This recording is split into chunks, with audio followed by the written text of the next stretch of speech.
Bueno, el resumen de la clase de corte en viga consiste en evaluar ahora el esfuerzo que habíamos dejado un poco de costado, que es el esfuerzo de corte, que es otra enfermedad que está pasando dentro de esta viga, ¿sí? Antes, las clases anteriores, estábamos evaluando qué es lo que pasaba con el esfuerzo más importante, que era momento.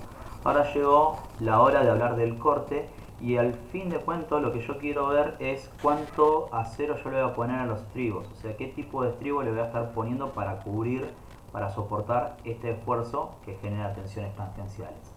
Entonces habíamos hecho el análisis de un cubito elemental, habíamos hecho el estudio tensional, y de acá sacamos la conclusión de que si el material es frágil a la tracción, como es el caso del hormigón, se van a generar fisuras en este sentido, ¿sí? Por otro lado, de la teoría de Morse, era una de las primeras de los primeros pensadores que empezó a analizar este esfuerzo, y lo que hizo fue hacer una especie de hibridación entre una estructura de 100% de hormigón, analizando cuáles eran las líneas isostáticas de tracción y de compresión y entendiendo por dónde estaban pasando, ¿sí? Hizo el equivalente a una estructura de acero o una estructura reticulada, donde evaluaba cuáles eran las bielas que estaban traccionadas o cuáles eran las comprimidas. Entonces, ya teniendo el análisis por separado de la estructura de hormigón y de la estructura de acero, entendió que para el hormigón está trabajando el hormigón, la compresión, y para el acero podía estar trabajando la tracción. Entonces, de estas líneas isostáticas, lo que hizo fue reemplazar aquellos puntos donde estaba traccionado y le colocó el acero. Y de esa manera creó este material de hormigón armado, ¿sí?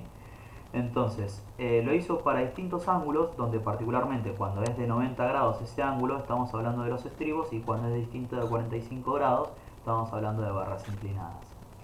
Entonces, luego de todo esto volvíamos a la viga 2, la que habíamos analizado en la clase anterior, y entendimos de que ya para el peor esfuerzo estaba dimensionada esta viga, y por lo tanto, por el hecho de ser así y no de otra manera, o sea, por el hecho de tener un ancho, un alto y una calidad de hormigón determinada, tenía una capacidad propia de soportar esfuerzos de corte, y se dividían en estas cantidades de 5 sextas partes, de 4 sextas partes y de una sexta parte, ¿sí? Una sexta parte para el concreto, 4 sextas partes para el acero y 5 sextas partes para el total, que no es ni más ni menos que hacer la suma de un sexto y de 4 sextos, ¿sí?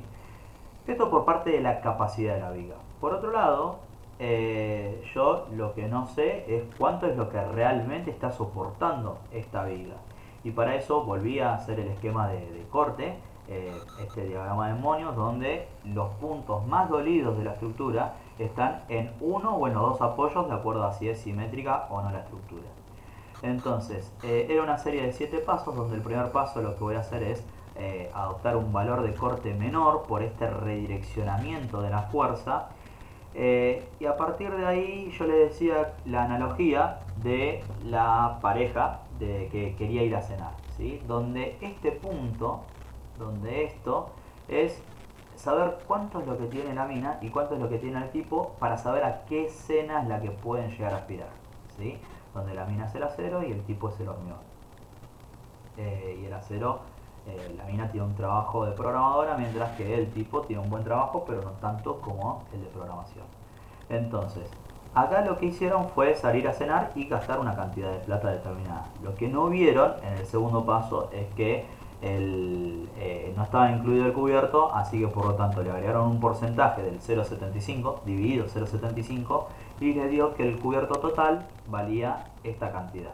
Entonces la pregunta en 3 es si esta pareja es capaz o no de pagar esta cena. Y en este caso la respuesta era que sí, que era capaz de pagarla. Ahora, de este pago que tenían que hacer de 65,6, el tipo, muy caballero, muy orgulloso, decide pagar todo lo que pueda, ¿sí? Va a tratar de hacer quedar lo mejor posible, va a tratar de quedar bien, y va a tratar de que la mina en lo posible no ponga nada.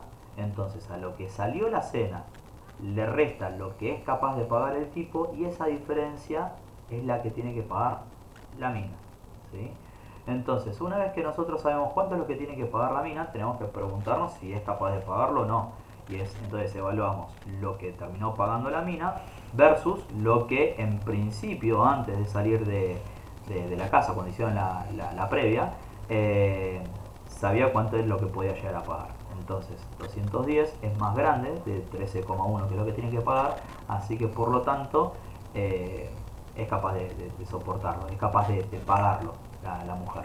Entonces, si es capaz de pagarlo, la siguiente pregunta que se hace en el inciso 6 es ver cómo lo paga. Y acá tiene múltiples variables. Tiene la separación por un lado, tiene la cantidad de ramas por otro lado y tiene la sección de acero por otro lado, ¿sí?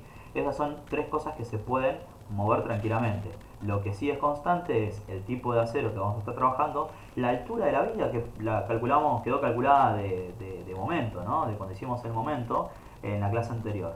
Y lo que tiene que pagar la mina, o sea, el restaurante no va a pagar lo que los usuarios consumieron.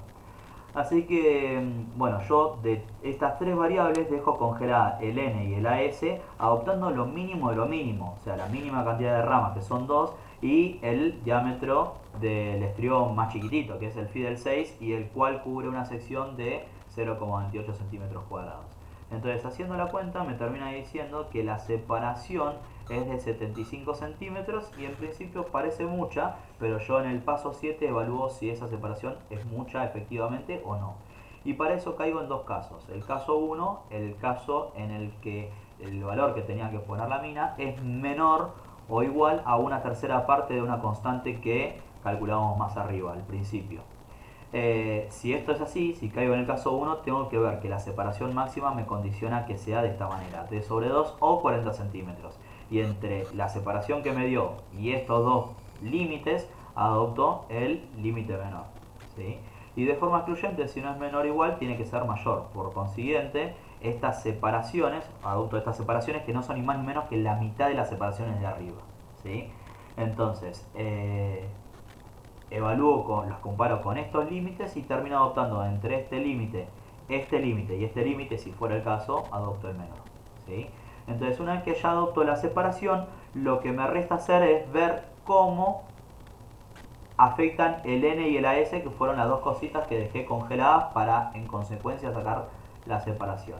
Y para eso vuelvo a caer en dos casos, caso 1 y caso 2, donde el caso 1 es cuando yo trabajo con hormiones menores al H30 y para el caso 2 es cuando yo trabajo con hormiones mayores a H30. Entonces la cuenta cambia bastante en cuanto a la forma, pero en definitiva era una cuestión de cumplirla y ya está. Nosotros caemos en el caso 1, así que va a ser 0,33 megapascales por el ancho por la separación que calculamos en el paso 7, que fijamos en el paso 7, dividido la tensión del acero.